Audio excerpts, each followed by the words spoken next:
बिस्मिल्लाहिर्रहमानिर्रहीम। अस्सलाम वालेकुम। मैं हूँ शाज़िया और आप देख रहे हैं शाज़िया होम टिप्स। आज की मैं अपनी वीडियो में बहुत amazing tips and tricks share करूँगी। इंशाल्लाह आप जब वीडियो फुल देखेंगे आपको खुद अंदाज़ा हो जाएगा ये कितने फ़ायदेमंद है, कितने यूज़फुल है आपके लिए। तो टिप नंबर 1 की तरफ चलते हैं, जो कि ज़िप के हवाले से है कि बैग पे ज़िप हो या किसी चीज़ पे भी ज़िप लगी हो, वो ज़्यादा देर तक अगर पड़ी रहे, यूज़ ना हो या यूज़ कर करके वो इतनी हैंग हो जाती है कि वो आगे मूव नहीं करती। तो आपने उसको उसकी जगह से हिलाने के लिए बजाय कि आप उस पर ज़ोर ज़बरदस्ती करें जिसकी वजह से ज़िप ख़राब हो जाए, तो आपने क्या करना है, आपने कॉटन बड पे कुछ इस तरह से वैज़लिन लगा लेनी है। और वैज़लिन लगाने के बाद आपने इनकी चारों तरफ अच्छे से लगा देना है। और इसके अलावा नीचे जहाँ पे ज़िप मूव करती है उस पर भी आपने सारी लगा देनी है। और लगाने के बाद तकरीबन 1 से 2 मिनट तक छोड़िए ताकि इसके अंदर अच्छे से जज़्ब हो जाए। और जज़्ब जब हो जाएगी तो फिर आप ज़िप को हिलाएंगे तो ज़िप बड़ी आसानी से आगे को मूव कर जाएगी। किसी भी चीज़ पे अगर ज़िप लगी हुई है और वो हैंग हो गई है तो आप इस तरीके से उसको मूव कर सकती हैं। लाजमी इसको ट्राई करिएगा और फीडबैक देना मत भूलिएगा। नेक्स्ट टिप मेरी सफाई के हवाले से, जब हम घर में सफाई करते हैं तो कचरा जो उठाते हैं बेलचे की मदद से, तो क्या होता है, बेलचे में सारा कचरा नहीं जाता बल्कि नीचे फ़र्श पे फैल जाता है। तो इसके लिए सबसे आसान तरीका ये है कि आपने क्या करना है, स्कॉच टेप जो हर घर में मौजूद होती है आपने बेलचे के ऊपर कुछ इस तरह से लगा लेनी है। और टेप का कुछ हिस्सा आपने नीचे फ़र्श पे भी लगाना है। अब जब आप झाड़ू की मदद से कूड़ा बेलचे के अंदर डालेंगी तो सारा कूड़ा ऊपर चला जाएगा, कोई भी कूड़ा नीचे नहीं रहेगा। तो इसकी मदद से आप कचरे को बहुत आसानी से उठा सकती हैं। अदरवाइज़ अगर कचरे को उठाएं तो वो आधा तो बेलचे के अंदर चला जाता है, आधा फ़र्श के नीचे फैल जाता है। अब ये देखें बिल्कुल फ़र्श साफ़ सुथरा हो गया है, कहीं भी कोई भी कचरा नहीं है। लाजमी इस टिप को भी ट्राई करिएगा और फीडबैक देना मत भूलिएगा। टिप नंबर 3 की तरफ चलते हैं, जो कि मेरी इस तरह के टी बैग जो होते हैं या कोई भी आप इस तरह का साशे के अंदर चीज़ इस्तेमाल करती हैं, उसको हम जब खोलते हैं तो जितनी हमें ज़रूरत होती है हम इस्तेमाल कर लेते हैं, बाकी जो होती है वो साशे के अंदर पड़ी रहती है। साशे को बंद ना करने की वजह से वो कहीं इधर और कहीं उधर गिरती रहती है। तो इसको लॉक करने के लिए बेहतरीन तरीका ये है कि आपने जो साशे का ऊपर वाला किनारा होता है कुछ इस तरह से आपने कटिंग कर लेना है।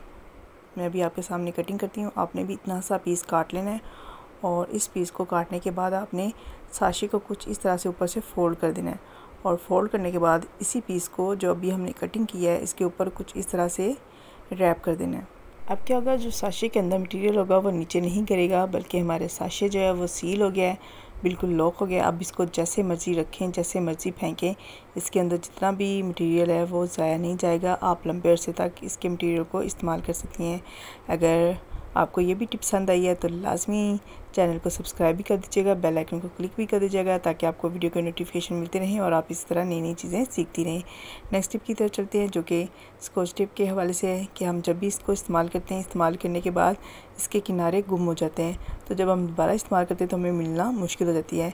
तो इसको इस्तेमाल करने के बाद आपने क्या करना है कि आप जब इसको दोबारा इस्तेमाल करें आपको आसानी से इसका किनारा मिल जाए।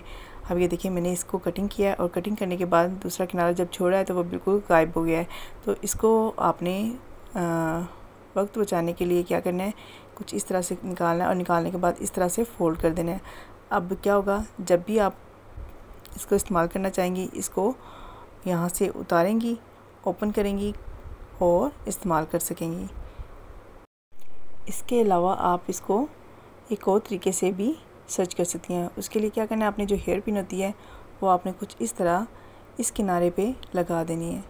अब क्या होगा, जब भी आपको काम करना होगा, जब इसकी ज़रूरत होगी तो आपको हेयर पिन से अंदाज़ा हो जाएगा कि यहाँ पे इसका किनारा, आप आसानी से यहाँ से इसको ओपन करेंगी और इस्तेमाल कर लेंगी।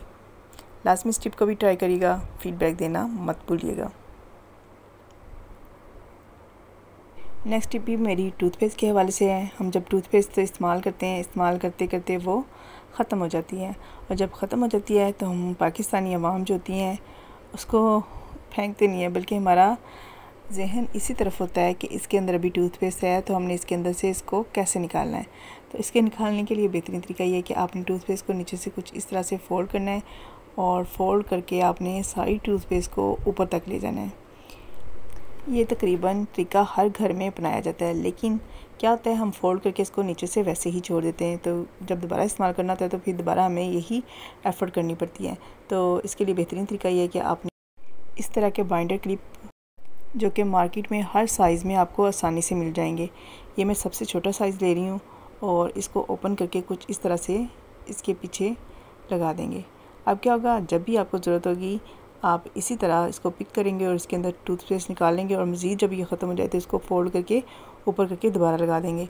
इसके अलावा एक और तरीका है जिसके ज़रिए आप टूथपेस्ट को जब चाहें दोबारा इस्तेमाल कर सकते हैं। उसके लिए क्या तरीका है, आपने हेयर पिन जो बालों में हम लगाते हैं इसको कुछ इस तरह से टूथपेस्ट के ऊपर लगा देना है। इससे क्या होगा कि आपने जब भी इस्तेमाल करनी होगी आपको नीचे से फोल्ड नहीं करना पड़ेगा, बल्कि इसी तरह आप प्रेस करेंगी और टूथपेस्ट को निकाल लेंगी। लास्ट में इस टिप को भी ट्राई करिएगा और फीडबैक देना मत भूलिएगा। नेक्स्ट टिप मेरी इस हवाले से है कि हम कोई भी चीज़ इस तरह जब बॉयल करते हैं, जैसे दाल होगी, चने हो गए, तो इसके ऊपर बॉयल आके ये नीचे सारा गिर जाता है। तो इसको कैसे आपने उबलने से ज़ाया होने से बचाना है, तो आपने क्या करना है, जब इस तरह की चीज़ बॉयल करते हैं तो इसके ऊपर एक झाग बनती है, आपने वो सारी झाग उतार देनी है। और जब आप सारी झाग को साफ़ कर देंगे तो आप आसानी से इसको बगैर उबले, बगैर ज़ाया हुए इसको गला सकते हैं। नेक्स्ट टिप भी मेरी बहुत अमेजिंग है, जो कि बोतल और बोतल के कैप के हवाले से है। आपने बोतल का कैप लेना है और फोक को गर्म करके इसके ऊपर सुराख कर लेने हैं। सुराख करने के बाद आपने जो ज़बरदस्त साइज़ से काम लेना है वो क्या लेना है, आपने क्या करना है, बोतल के अंदर पानी भर लेना है। बोतल के अंदर पानी भरने के बाद आपने इस कैप को बोतल के ऊपर कुछ इस तरह से फ़िक्स कर देना है। अब आपको मैं बताती हूँ कि इसको हम क्या करेंगे, आ जाए मेरे साथ। जिन घरों में पौधे हैं वो लाजमी इस तरह बोतल के कैप के ऊपर सुराख कर लें और सुराख करने के बाद आप बोतल के ऊपर कुछ इस तरह से फ़िक्स करके पौधों को पानी दें। इसका क्या फ़ायदा होगा, एक मुतवाज़न पानी आप पौधों को दे सकती हैं। अगर आप किसी जग या बर्तन में पानी डाल के देंगी तो वो कभी पानी ज़्यादा पौधों को चला जाता है, कभी कम चला जाता है। इसके अलावा आप पौधों के पत्तों को इसकी मदद से साफ़ भी कर सकती हैं। अब ये देखिए मैं ऊपर से पानी डाल रही हूँ, एक तो इसका फ़ायदा ये है पौधे के पत्ते साफ़ हो रहे हैं और दूसरा इसकी जड़ तक पानी जा रहा है। यानी एक वक्त में हम 2 काम इस बोतल के कैप से ले सकते हैं। बहुत ज़बरदस्त टिप है, लाजमी इसको भी ट्राई करिएगा। नेक्स्ट टिप मेरी, जैसे कि मानसून शुरू हो गया है और मानसून में अगर थोड़ी देर भी कहीं भी पानी खड़ा हो जाए तो वहाँ पे काई सी लगना शुरू हो जाती है। और वाशरूम में अमूमन क्या होता है, पानी खड़ा रहता है या गीला रहता है, जिसकी वजह से वाशरूम में बहुत ज़्यादा काई लगना शुरू हो जाती है या गंदा होना शुरू हो जाता है। तो मानसून में स्पेशली इस होममेड केमिकल की मदद से आप घर को और वाशरूम को बहुत अच्छे से साफ़ कर सकती हैं।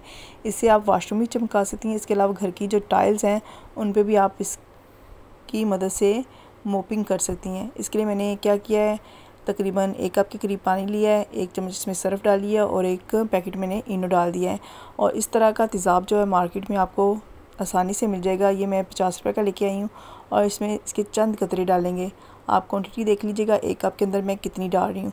तकरीबन 2 से 3 कैप जो बोतल करते हैं ना वो मैंने इसके अंदर डाले हैं। सिर्फ इतना ही डालना है। जैसे ये डालेंगे एक एक्शन होगा, आपने थोड़ी देर वेट करना है। उसके बाद आपने क्या करना है, इस तमाम केमिकल को आपने बोतल के अंदर शिफ्ट कर देना है। यहाँ भी जो बोतल का कैप है उसके ऊपर मैंने फोक की मदद से सुराख कर लिए थे। सुराख क्यों किए हैं वो मैं आगे जाके आपको बताऊँगी कि इन सुराख का क्या फ़ायदा होगा। और इसका फ़ायदा ये होगा कि आप जो है जब वाशरूम साफ़ करेंगी तो आपको जो केमिकल है वो इसको लगाने में आसानी रहेगी। और इसके अलावा अगर आप अपनी हेल्पर की मदद से काम करवाती हैं तो हेल्पर को जितना भी मटेरियल दिया जाए वो सारा वेस्ट कर देती हैं। इस तरह बोतल के अंदर होगा तो वो आसानी से जितना उसको भी ज़रूरत होगी वो इस्तेमाल करेंगी, तो इस तरह ज़ाया नहीं होगा। और इस तरह आप डायरेक्ट भी इसकी सफाई कर सकती हैं और कपड़े की मदद से भी कर सकती हैं। और इस चीज़ में आप लाजमी ख्याल करिएगा, अगर आप खुद काम कर रही हैं या अपने हेल्पर से कर रही हैं तो ग्लव्स का लाजमी इस्तेमाल करिएगा। नेक्स्ट टिप मेरी किचन के हवाले से है कि किचन में हम जब काम करते हैं तो इस तरह की कोई चीज़ें अगर हम भिगोते हैं या बॉयल की होती हैं तो उसका पानी जब निकालते हैं तो क्या होता है, बहुत सी चीज़ें जो होती हैं वो पानी के साथ ही निकल जाती हैं। तो आपने आइंदा इन चीज़ों को निथारने के लिए, इसके अंदर से पानी साफ़ करने के लिए क्या करना है, इस तरह चम्मच लेना है और चम्मच को बर्तन के अंदर कुछ इस तरह से रख देना है। और अब आपने क्या करना है, प्लेट को थोड़ा सा प्रेस करना है और अब आप देखेंगी कि सारा पानी जो है वो इस चम्मच की मदद से बाहर निकल जाएगा और दाल का एक दाना भी बाहर नहीं निकला। इसकी मदद से आप मुख्तलिफ़ चीज़ें जो आप छानती हैं, जिनको नथारती हैं, जिनको पानी के अंदर से इसकी मदद से कर सकती हैं। और आप देखिएगा कि दाल के अंदर भी पानी का एक कतरा नहीं रहा, सारी दाल के अंदर से पानी निकल चुका है। ये देखिए कितनी ज़बरदस्त दाल जो है वो साफ़ हो गई है। लाजमी इन टिप्स को ट्राई करिएगा और अपनी फ़ीडबैक देना मत भूलिएगा।